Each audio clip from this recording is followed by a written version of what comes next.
Voilà.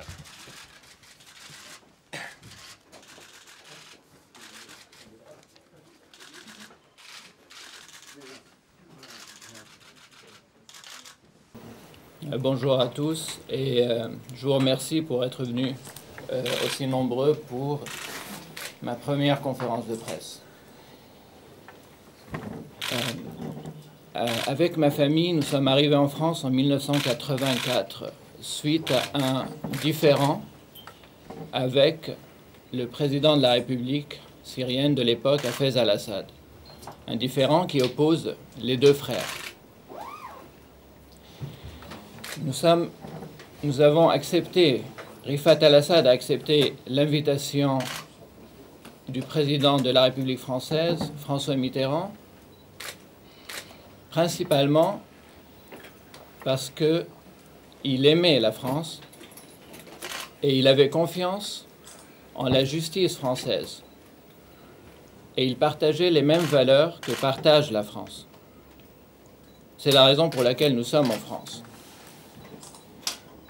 Aujourd'hui, je suis tout à fait serein par rapport à cette affaire de biens légitimement acquis. Donc je suis là pour répondre à vos questions. Franck Lorenzo, France 2. Votre père, selon les dires de votre avocat, a acheté entre 84 et 86 l'intégralité du parc immobilier qu'il possède ici à Paris. Ma question est très simple. Avec quel argent et est-ce que c'est de l'argent public syrien à l'origine? Alors, ce n'est pas de l'argent public syrien à l'origine. Rifat al-Assad, comme je l'ai dit, était un opposant. Il a quitté la Syrie parce qu'il était dans l'opposition.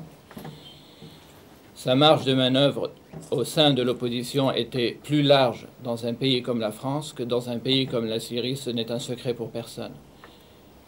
Au moment de son arrivée en Suisse, avant d'arriver en Syrie, en France, pardon, il reçoit un soutien financier de la part de ses amis.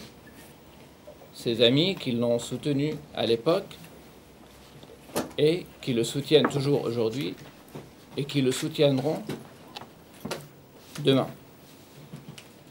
Qui sont ses amis et quelle est la nature de leur contribution? Et quelle est la nature des fonds? La nature des fonds qui ont permis ces achats-là? Alors, la nature des fonds, c'est donc le soutien de ses amis, des amis de Rifat al-Assad, qui croient en son mouvement d'opposition. Donc, lorsqu'on mène une opposition, lorsqu'on mène un mouvement qui comprend des milliers de personnes, on a besoin d'un soutien financier. Toutes les oppositions aujourd'hui qui se trouvent en Europe et en France reçoivent des soutiens financiers. Monsieur Siwar al-Assad, est-ce Oui. que le fait qu'une enquête soit diligentée aujourd'hui, vous l'interprétez comme une manœuvre politique contre votre père, pour éviter justement des activités politiques? Ça pourrait l'être, mais je pense que c'est les associations en question qui veulent faire parler d'elle. Je pense que c'est plus le cas. Votre père, où est-ce qu'il se trouve actuellement et dans quel état d'esprit est-il à la suite de cette enquête préliminaire? Il est extrêmement serein. Il se trouve entre la France et la Suisse. Aujourd'hui, il est en Suisse, par exemple. Il prépare la conférence de Genève 2, qui devrait se tenir en novembre. Donc il est régulièrement approché pour la suite de la Syrie? Oui, Il y a des contacts politiques réguliers? bien sûr. Avec qui? Avec un peu tout le monde. Les Russes, certains États arabes, les autres oppositions, celles qui prônent le dialogue, bien sûr. Pourquoi ce n'est pas lui qui est ici?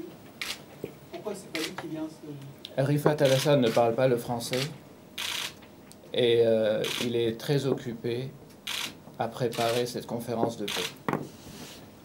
Justement, est-ce qu'on peut avoir votre avis sur la situation en Syrie à l'heure actuelle? La situation en Syrie s'améliore de jour en jour.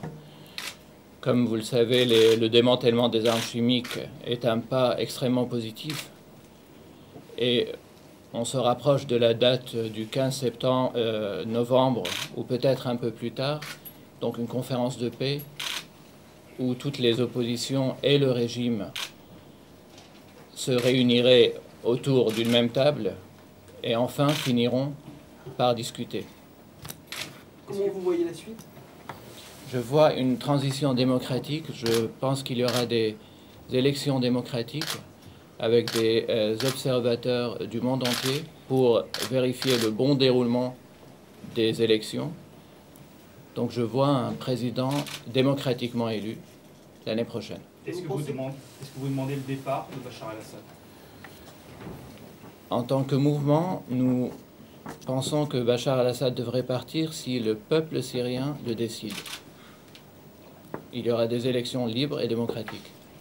Vous pensez qu'il partira? Je suis sûr qu'il partira s'il perd les élections.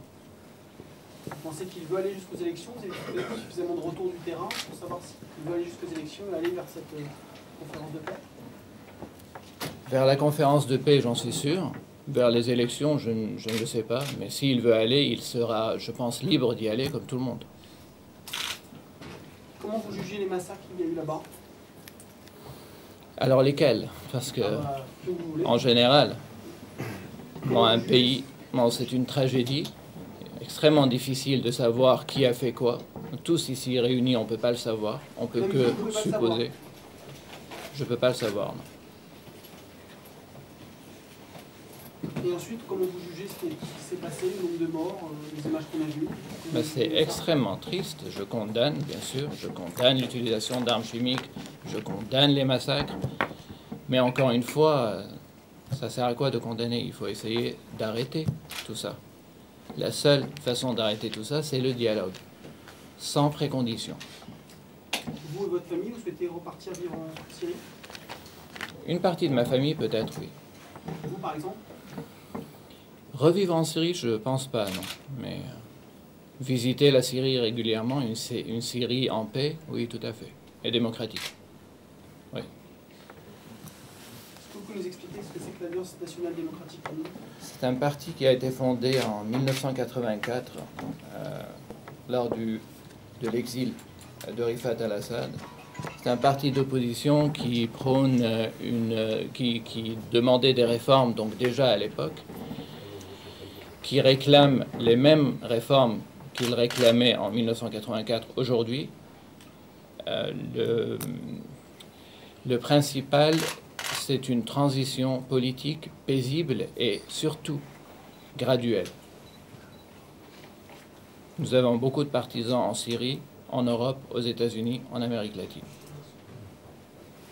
Votre famille a une propriété dans le Val d'Oise, le domaine de Bessancourt. Oui. Le maire de la commune explique qu'il y a des personnes qui vivent dans les écuries dans des conditions indignes. Est-ce que vous pouvez nous parler des conditions de salubrité dans ces écuries et nous dire qui vit dans ces écuries précisément? Alors les gens qui vivent dans ce que vous appelez des écuries sont, enfin ce que certains appellent des écuries, qui sont des anciennes écuries reconverties en appartements, habitations, sont des gens qui ont dû quitter la Syrie en 1984 avec Rifat al-Assad, qui avait pris position à l'époque, donc qui ne pouvaient plus vivre en Syrie, qui sont entièrement pris en charge par notre mouvement politique.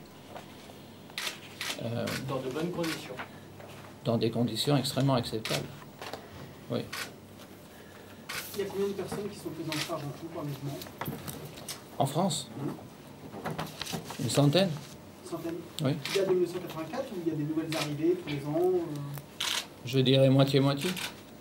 Il y en avait beaucoup plus en 84 qu'aujourd'hui. Oui, beaucoup sont repartis.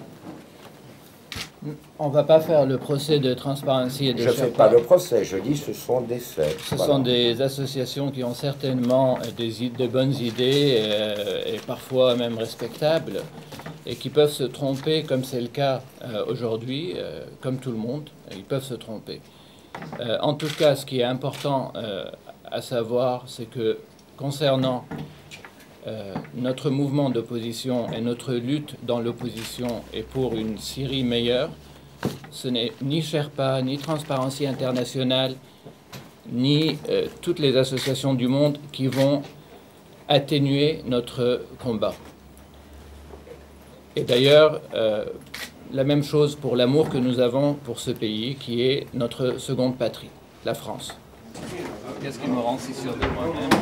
C'est simplement, je connais la vérité.